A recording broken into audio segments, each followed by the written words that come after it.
Lady Elizabeth says. That must have been when Tony met with this accident. Miss Scudder said, I was informed that the father had died without making a will. Lady Elizabeth says, he was very careless. Miss Scudder says, and that's what the heirs acknowledged, no responsibility. The mother, I suppose, could have got an order if she could have established the paternity, but I didn't know who she was. What could I do? Lady Elizabeth says, oh, Claude, you see. You understand, Colby. Sir Claude says, don't be certain yet, Elizabeth. Lady Elizabeth says, there's no doubt about it. Colby is my son. Miss Scudder said, your son, Lady Elizabeth? Are you suggesting that I kept a child of yours and deceived Sir Claude by pretending it was his? Sir Claude says, that's just the point. My wife has convinced herself that Colby is her son, and I know he is my son. And I asked you here so that you might tell her so. Egerton says, don't take this as a personal reflection, Miss Guzzard. Far from it. You must make allowances for a mother who has been hoping against hope to find her son. Put yourself in her position.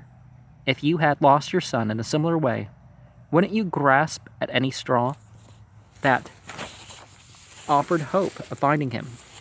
Miss Guzzard says, perhaps I should. Lady Elizabeth says, there isn't a shadow of doubt in my mind. I'm surprised that you, Egerton, with your legal training, should talk about straws. Colby is my son.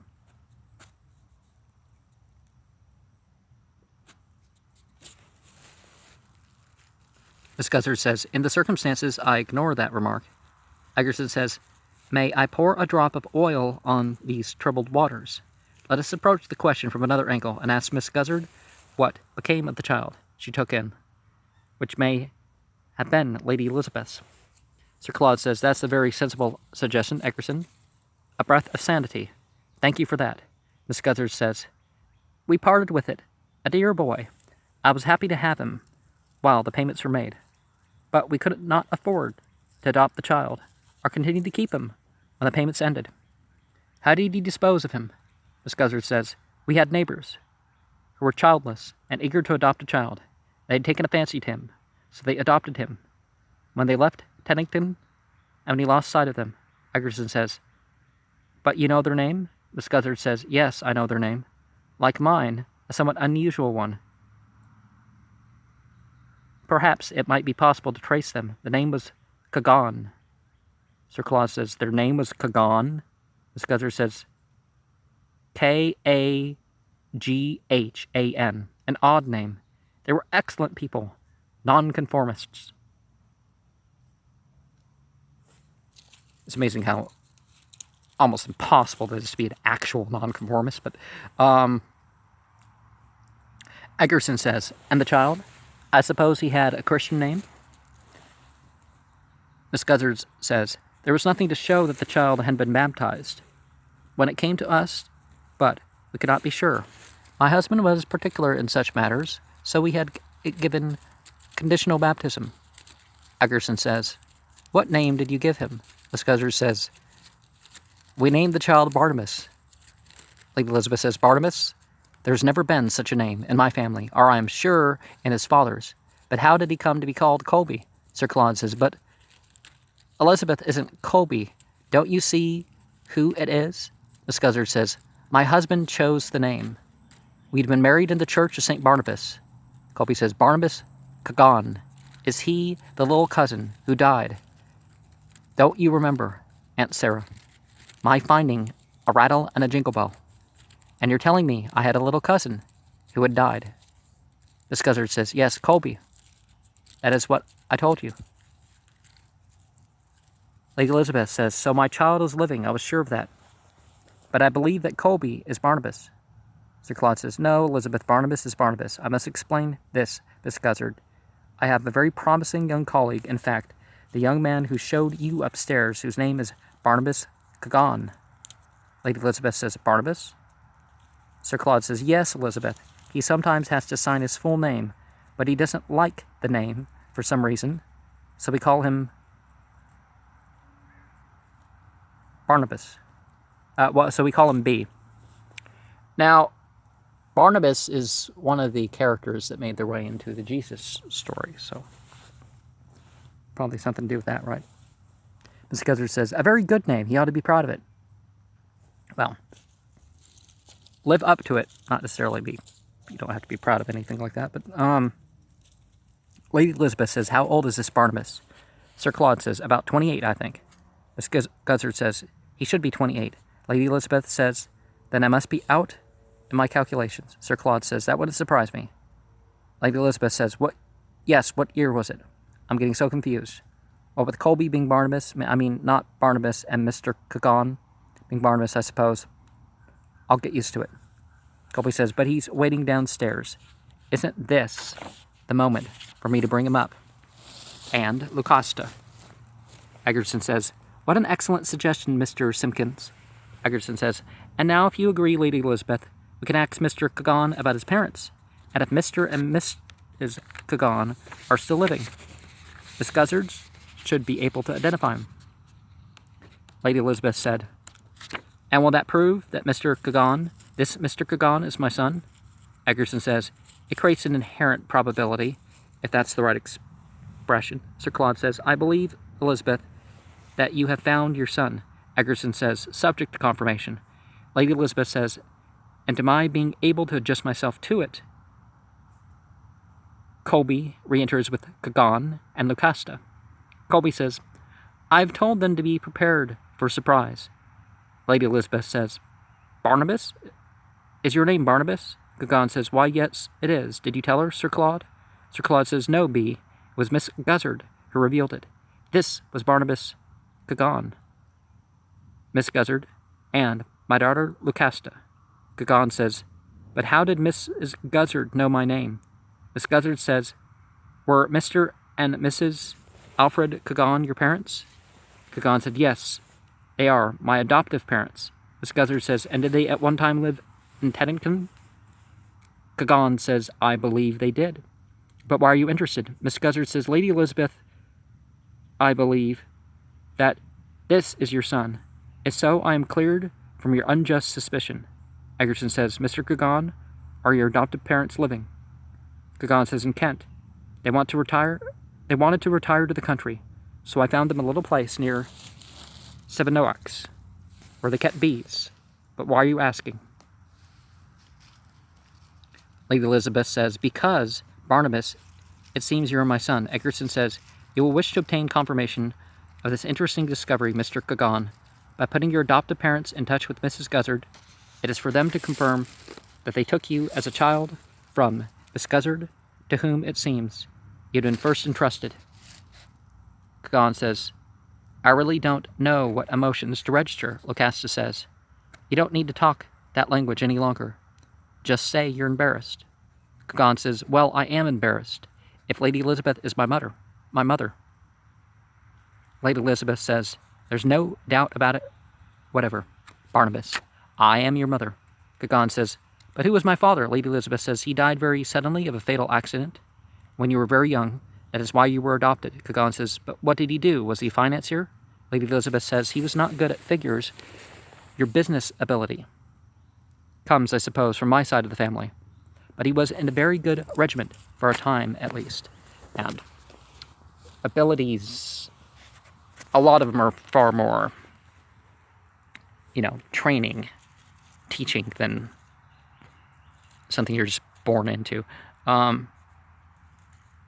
Cagon says, well, I must get used to that, but I should like to know how I ought to address you, Lady Elizabeth.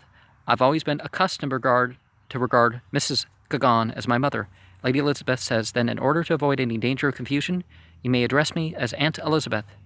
Cagon says, that's easier, certainly. Lady Elizabeth says, and I shall wish to meet them. Claude says, we must invite the Cagons to dinner. Sir Claude says, by all means, Elizabeth. Cagon says, but Lady Elizabeth, would you mind very much calling me just B? Lady Elizabeth says, certainly, if you prefer that, Barnabas. Lucasta says, why is it you don't like the name Barnabas? Cagon says, I don't want people calling me Barney. Barney Cagon. Cagon's all right, but Barney Cagon? It sounds rather flashy. It wouldn't make the right impression in the city. Lucasta says, when you're an alderman, you'll be Sir Barney Cagon. Lady Elizabeth says, and I'm very glad you're announcing your engagement. Lucasta says, Lucasta, I shall take charge of your wedding. Lucasta says, we'd meant to be married very quietly in the register office. Now,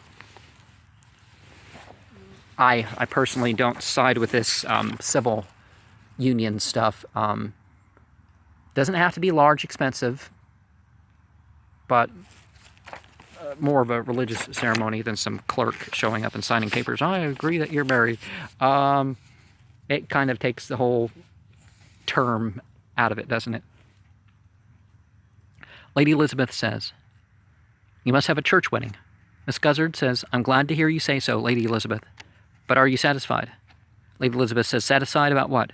Miss Guzzard says, that your suspicions of me were wholly unfounded. Lady Elizabeth says, oh, Miss Guzzard, I had no suspicions. I thought there had been a confusion, that's all. Miss Guzzard said, I fear that there may be a confusion in your mind between the meaning of confusion and imposture. I don't think there's any confusion now. I'm sure that my wife is perfectly convinced, and Mr. Cagon's mother, I'm sure, will confirm it.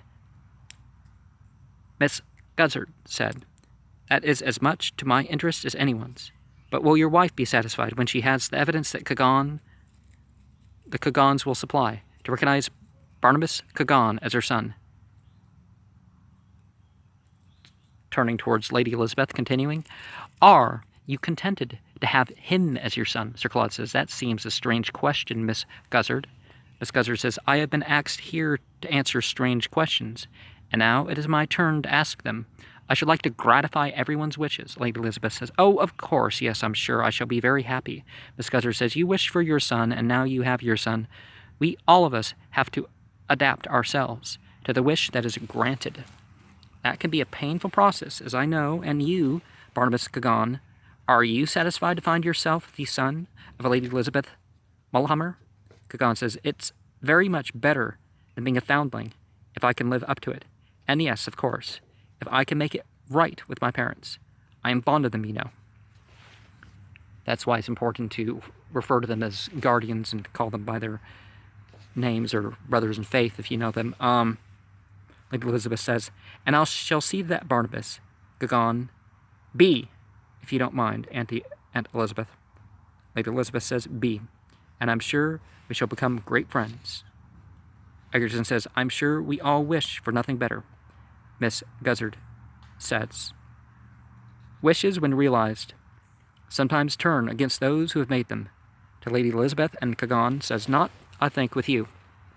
To Lucasta, saying, nor so far as I can judge with you. Perhaps you are the wisest wisher here. I shall not ask you whether you are satisfied to be the wife of Barnabas Cagon, the daughter-in-law of Lady Elizabeth, and the daughter of Sir Claude Mulhammer.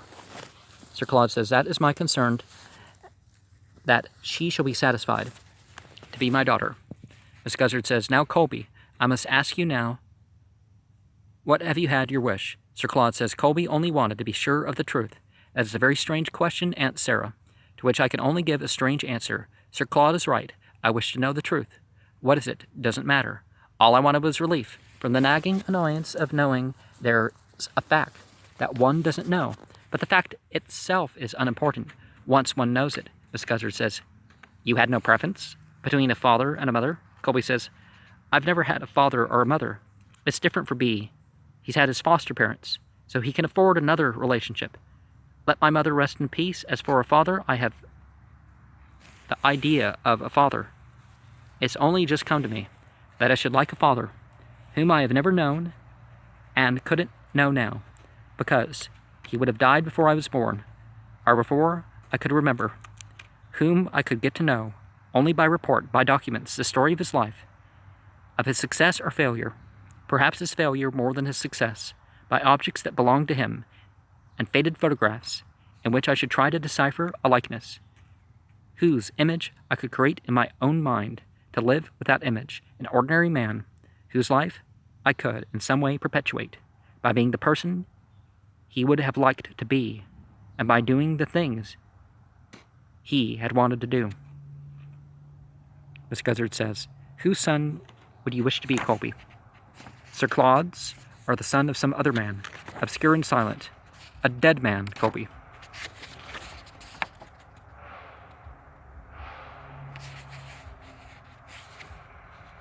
Be careful what you say. Colby says, a dead obscure man. Miss Guzzard says, you shall have your wish, and when you have your wish, you will have to come to terms with it. You shall have a father dead and unknown to you. Sir Claude says, what do you mean, Miss Guzzard? Colby is not your son, Sir Claude. Colby says, who is my father then? Miss Guzzard says, Herbert Guzzard. You are the son of a disappointed musician. And who is my mother? My mother. Miss Guzzard says, let your mother rest in peace. I was your mother, but I chose to be your aunt. So you may have your wish and have no mother. Sir Claude says, Miss Guzzard, this is perfectly incredible. You couldn't have carried out such a deception over all these years. And why should you have deceived me? Egerton says, Miss Guzzard, can you substantiate this statement? Miss Guzzard says, registration of birth to Herbert and Sarah Guzzard, a son. Egerton says, and what about your sister and her child? Miss Guzzard says, registration of death. The child was never born. Sir Claude says, I don't believe it. I simply can't believe it.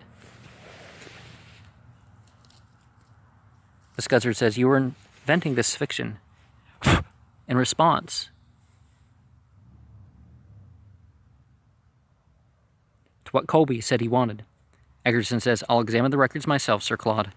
Not that we doubt your word, Miss Guzzard, but in a matter of such extreme importance, you'll understand the need for exact confirmation. Miss Guzzard says, I understand that, Mr. Egerton, quite well. Sir Claude says, I shall not believe it. I'll not believe those records. You pretend to have carried out a deception for 25 years. It's quite impossible. Miss Guzzard said, I had no intention of deceiving you, Sir Claude, till you deceived yourself when you went to Canada. My sister found that she was to have a child. That much is true. I also was expecting one. That you did not know. It did not concern you, as I have just said, and my sister died before the child could be born. You were very far away. I sent you a message, which never reached you. On your return, you came at once to see me, and I found that I had to break the news to you. You saw the child, you assumed that it was yours, and you were so pleased I shrank at the moment from undeceiving you. And then I thought, why not? My husband also had died. I was left very poor. If I let you continue to think the child was yours, my son was assured of a proper start in life. That I knew. And it would make you so happy. If I said the child was mine, what future could he have? And then I was frightened by what I had done. Though I had never said this child is yours, I feared you would ask for the birth certificate. You never did. And so it went on. Sir Claude says, this is horribly plausible, but it can't be true. Miss Guzzard says, consider, Sir Claude, would I tell you all this unless it was true? In telling you the truth, I'm sacrificing my ambitions for Colby. I'm sacrificing also my precious sacrifice. This is even greater than the sacrifice I made when I let you claim him. Do you think it is a small thing for me to see my life's ambition come to nothing? When I gave up my place as Colby's mother, I gave up something I could never have back. Don't you understand that this revelation drives the knife deeper and twists it into the wound? I had very much rather that the facts were otherwise. Colby says, I believe you. I must believe you. This gives me freedom. Sir Claude says, but Colby, if this should be true, of course it can't be true, but I see you believe it. You want to believe it. Well, believe it then. But don't let it make a difference to our relations, or perhaps for the better. Perhaps we'll be happier together if you think I'm not your father. I'll accept that.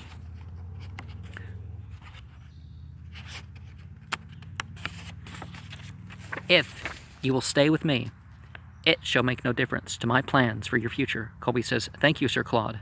You're a very generous man, but now I know who was my father. I must follow my father so that I may come to know him. Sir Claude says, what do you mean? Colby says, I want to be an organist.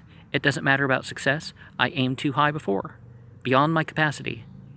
I thought I didn't want to be an organist when I found I had no chance of getting to the top.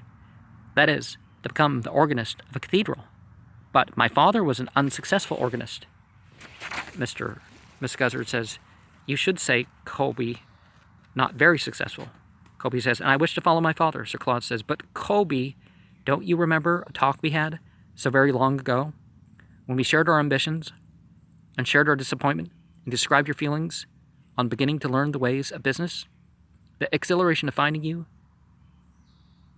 could handle matters you would have thought so uncongenial, and the way in which you felt that you were changing, that conversation would have convinced me, with no other evidence, that you were my son, because you described my own experience exactly. Does that mean nothing to you, the experience that we shared? Heaven knows, and you know, I put no obstruction in the way of your fulfilling your musical ambitions. Had you been able to fulfill them, believe, if you like, that I am not your father. I'll accept that. I put no claim upon you. Accept the claim of our likeness to each other. We have undergone the same delusionment. I want us to make the best of it, together. Colby says, no, Sir Claude. I hate to hurt you, as I'm hurting you. But it is very different. As long as I believed that you were my father, I was content to have the same ambitions and the same way to accept the failure. You had your father before as a model. You knew your inheritance. Now I know mine. I shall never ask you to think of me as a father. All I ask you is to regard me as a friend. Colby responds to Sir Claude. You would still think of me as your son. There could be no relation of father and son unless it works both ways, for you to regard me as you would as your son when I could not think of you as my father. If I accepted that, I should be guilty towards you. I like you too much. You become a man without illusions about himself, without ambitions. Now that I've abandoned my illusions and ambitions, all that's left is love, but not on false pretenses. That's why I must leave you. Sir Claude says, Egerson. Can't you persuade him? Lady Elizabeth says, yes, my poor Claude. Do try to help him, Egerson. Egerson says, I won't venture. Mr. Simpkins is a man who knows his own mind. It is true, Mr. Simpkins, that is what you desire, to become the organist of some parish church. Colby says, that is what I want, if anyone will take me. Egerson says, if so, I happen to know of a vacancy in my own parish in Joshua Park, if it should appeal to you. The organist we had died 2 months ago. We've been looking for another. Colby says, do you think that they would give me a trial? Egerson says, give you a trial? I'm certain. Good organists don't seem to want to come to Joshua Park. Colby says, but I've told you I'm not a very good organist. Egerson says, don't say that, Mr. Simpkins, until you tried our organ. Colby says, well, if you could induce them to try me. Egerson says, the parochial church council will be only too pleased, and I have some influence. I am the vicar's warden. Colby says, I'd like to apply. Egerson says, the stipend is small, very small, I'm afraid, not enough to live on. We'll have to think of other ways of making up an income. Piano lessons as a temporary measure, because, Mr. Simpkins, I hope you won't take this as an impertinence. I don't see you spending a lifetime as an organist. I think you'll come to find you've another vocation. We work together every day, you know, for quite a little time, and I've watched you pretty closely, Mr. Simpkins. You'll be thinking of reading for orders, and you'll still have your music.